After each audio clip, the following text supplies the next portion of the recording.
to The Cole Life. Thank you so much for watching our videos. If you're new, thanks for tuning in. Check out our other videos. We've been talking about some very interesting topics. And if you haven't, like, comment, subscribe, get to know us a little bit more. We have an Instagram page, _The Cole Life _. So check us out, connect with us. So today we're going to talk about some of the differences that we had coming into the marriage and how we had to overcome some of those and get on the same page with some stuff, because we got married pretty young, around 23. So, you know, we're not experts at this marriage thing. No. Not yet. Not yet. Or not yet. Yes, but so just wanted to share some of the things that we've done to have those difficult conversations and some things that we're still even working on now. So let's dive in. So in a marriage, there are so many different topics and conversations that you have to get on the same page. Anything from the way we want to raise kids to styles of living at home and styles of furniture, or the one that we kind of wanted to focus on would be finances. We'll focus on finances today to use as an example to show some of the ways that we've overcome that challenging conversation. As far as my experience, I feel like I didn't really grow up, I would say, caring much about finances. In my mind, if I didn't have like zero in my bank account, then I was fine. And sometimes I did have zero in my bank account. This is all before we were married, and honestly, throughout our dating, I would have overdraft fees. I would spend, as soon as I got my check, I would go to the mall. To be fair, overdraft fees and having a zero bank account were very normal for college kids. That is true. So let's talk about it. A couple broke college kids, you know? Right. So, but for me, I know that I was overspending. My friends know I like to shop a lot. I was just spending money carelessly, not thinking about the future, not thinking about anything. So when we got together, Brian was like dead on as far as like he paid attention to everything when it came to his money. He knew exactly where his account was. He knew exactly where his money was going. He was very just focused and knew what he was trying to do with his money, all of that. Me, I just didn't really care much. She was free as a bird. I was free as a bird. As y'all can see, I'm a little bit of a free spirit. But yes, so that was my experience. I think also growing up, I didn't really learn the importance of money as much as I feel like I should, as far as investing or what money can do. I didn't really understand a credit score.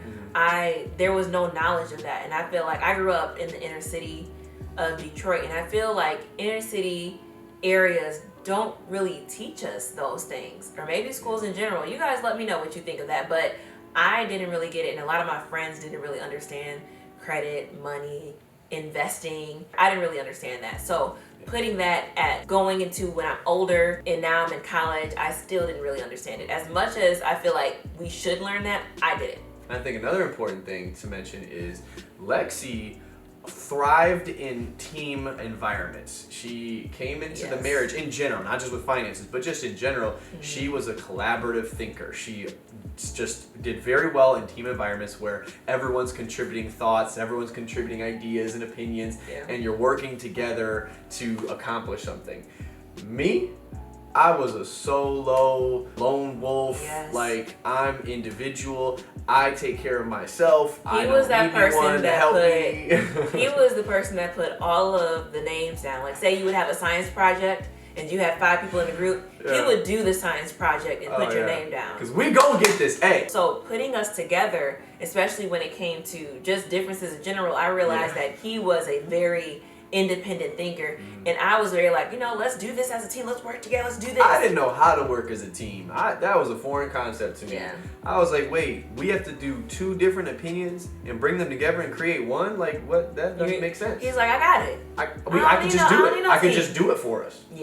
So coming in, like as she mentioned, my mentality with finances, I was taught savings, I was taught investments, I was taught the concepts of being an entrepreneur and caring about future, putting away for your retirement, just knowing every penny. My mom was extremely strict with the numbers, and she was able to like boil everything down in Excel spreadsheets and QuickBooks and all these fantastic tools that we have. So I grew up in that environment. So I grew up thinking 40 years down the line. I'm thinking, before I even met a girl, I was thinking about how am I paying for my kids' college? How am I paying for our retirement? Yeah, how much do I want to make in retirement just off of the interest in our investments? Like, I wasn't thinking about that at all. And the crazy thing is my dad was an entrepreneur. He taught us like, you know, building your own and making money, but I didn't know where the money goes afterwards. Or where what do you do with it when you make it? What do you know, what happens? And I have dreams and visions and goals, but the money with it I wasn't thinking about. We're coming into the marriage now with these two very different philosophies on money. Right. So that's where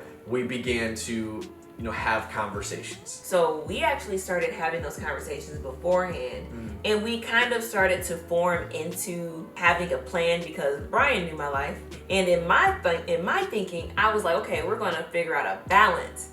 And then Brian's thinking was, I'm gonna help her see that I am right. Right. And that I'm gonna pull her onto my side entirely. There's no balance. I'm right.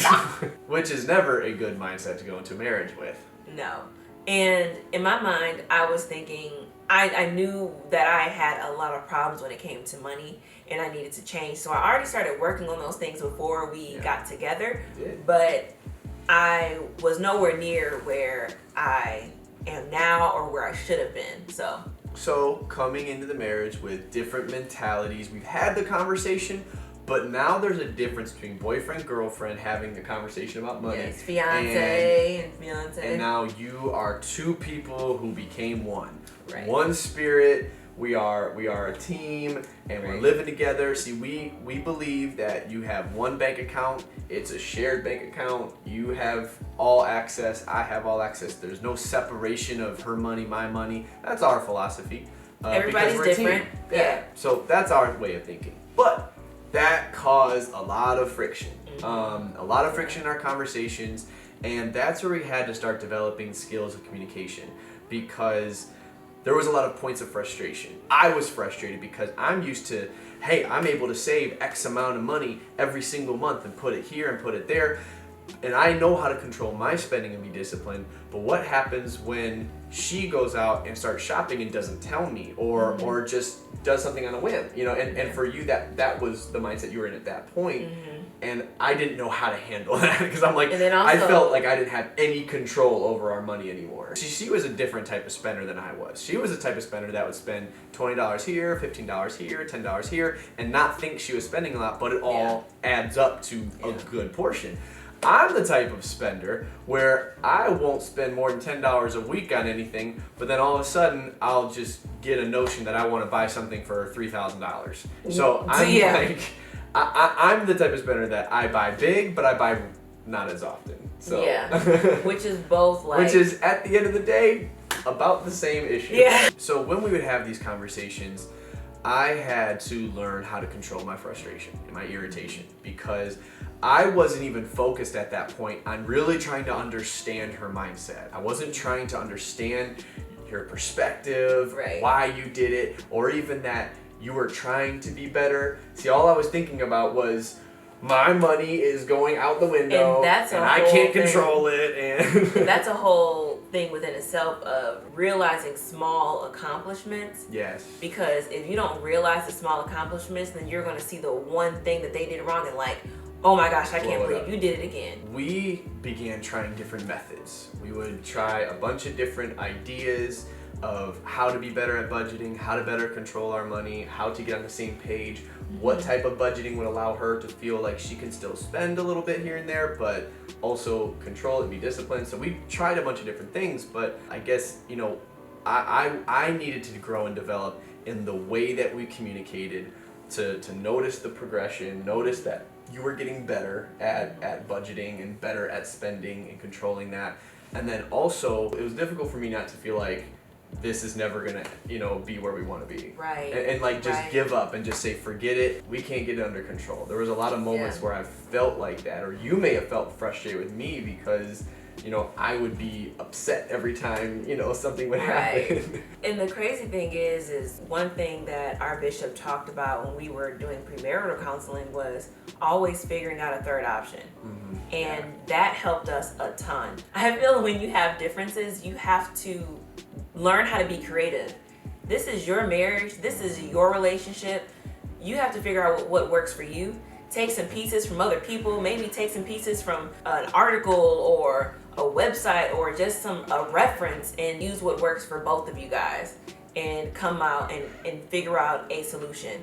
That's what helped us, is figuring out a solution and having that third option. And even if that third option didn't work, there's a fourth, fifth, there's sixth, a fourth, seventh. fifth. We're going to figure this out until we find what works for us. Because the truth is, the more that we go about life, we're realizing that our finances change, our situation changes, and we have to know, okay, now that third option doesn't work for this season. Because now we're shift. Right. We have to shift. We have to shift. So let's figure out another option that works for this season and change for the next season. And I think where our communication started changing, Lexi's always been amazing at communicating.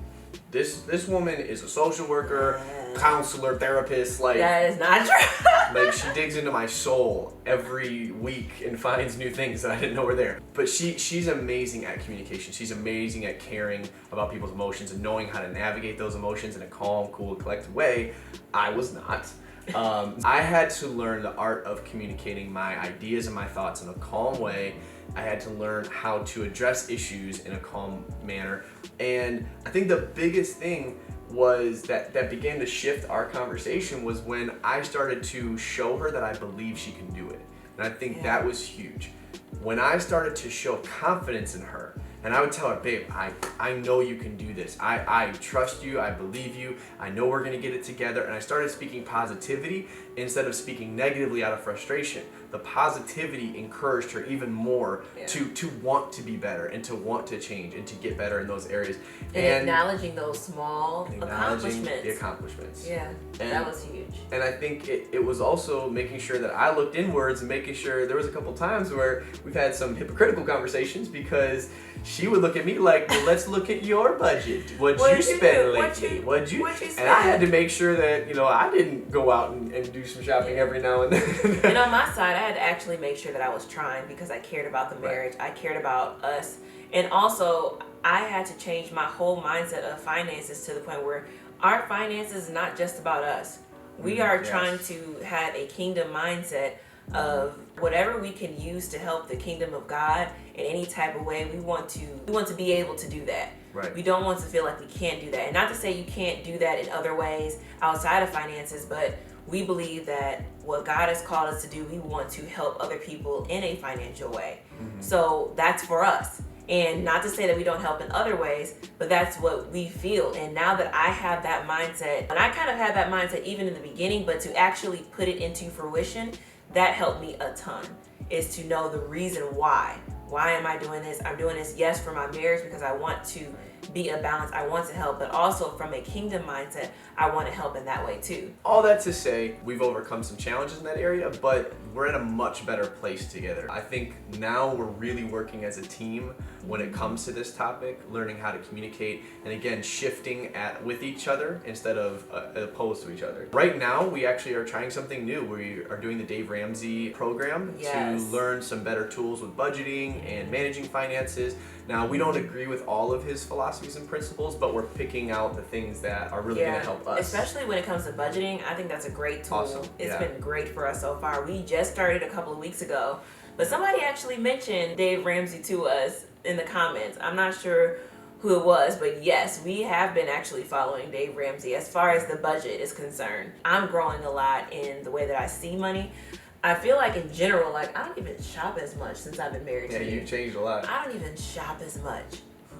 It's really, I really have to buy it if it's worth it. Where is it worth it? And this is such a more universal topic than just finances, but the fact that we have learned how to work together as a team with these types of conversations, with these types of topics, it was beautiful when I realized that we were really a team was when I actually made a really risky investment and lost money on that investment. And Lexi, instead of, berating me and being upset, especially knowing that I've been controlling our finances really strictly, she was just extremely forgiving and understanding. She was like, Brian, you had that idea, but we made the decision together. Yeah. We're a team. So we lose as a team and we win as a team. And what Period. I loved about that was that it wasn't just, oh, when we win as a team, we're together, but when we lose, it was your idea and it was your fault. No. She was there for me and supported me more than I could have ever asked for or imagine, because she was so confident in us as a team that it's okay if we lose, but we're gonna win next time. Yeah. And she didn't blame me for that. And that's So- on both sides. Like Yeah. I think we are both very like ride or die. Like, oh, well, you did it, we did it. Yeah. Simple. So Lose together, win together. Lo- We're a team. just like that. So tell us how you handle those challenging conversations. Yes. Tell us how you overcome those difficult times with people in your life, and maybe even some of the topics and some things you guys have had to do a little bit of this with. Are you a collaborative thinker? Are you an independent thinker? Do you think that these tools are necessary? Shout out to all those people who did the project and got the A, though. I mean, we did what had to be done. So, Y'all tell us what you think. And keep us updated on who you are. Tell us, we want to connect with you guys. Again, like, subscribe, comment, get to know us. We will see you next video. see ya.